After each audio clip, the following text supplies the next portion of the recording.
My name is Natania Rekanami Utauruk with student number 5017251002.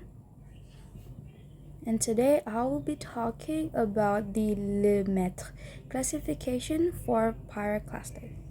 So actually the Le Maitre classification based on 1989 is an officially adopted standard by International Union of Geological Science or IUGS for naming and categorizing pyroclastic deposits and fragments. So let's jump in. The first classification is classification by class size or granulometric classification. So the first one, so the classification is divided into three major size boundaries, splitting the material into unconsolidated or tephra and consolidated or pyroclastic rock states. So the first one is bombs and blocks, which is approximately approximately more than 64 millimeters. So if it's unconsolidated, it could be bombs, which is fluidal shape ejected while molten, or blocks, which is angular shape and ejected as solid fragments.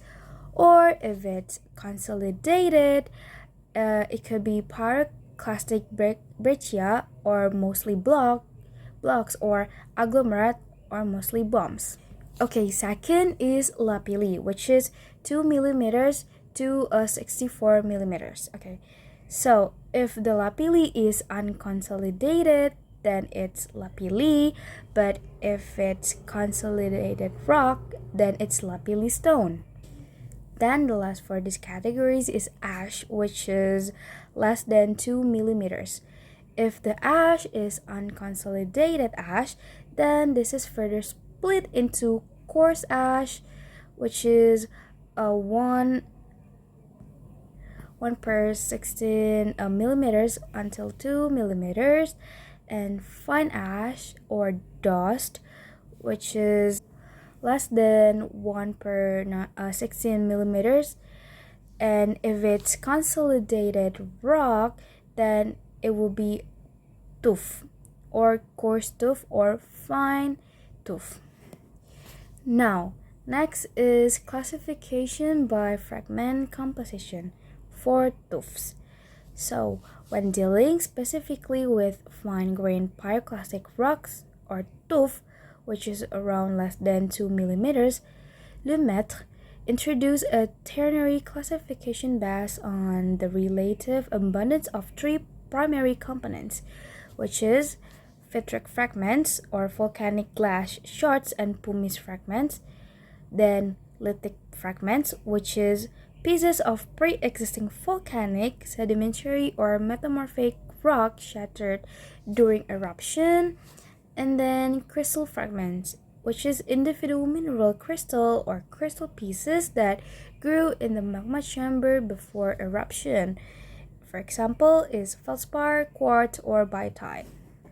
Okay, now depending on which component dominates, if it's less than 50%, then the rock is named phytic tuff if it's dominated by glass shards, lithic tuff if it's dominated by rock fragments, and crystal tuff if it's dominated by mineral crystal.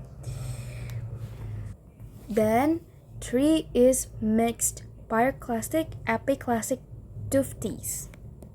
Okay, so Le Maitre also provides a framework for naming rocks that are a mixture of primary pyroclastic fragments and normal sedimentary or epiclastic material.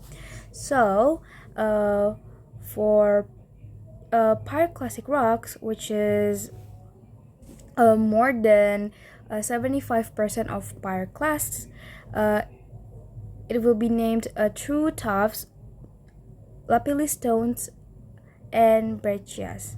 Then two two two vits.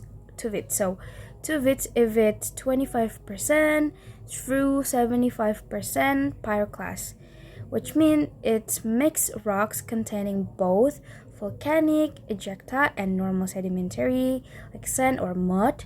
They are named tufaceous sandstone or tufaceous shale and etc. And the last is epiclastic rocks, which is if they contain less than 25% of pyroclast, which is standard sedimentary rock with minor volcanic influence.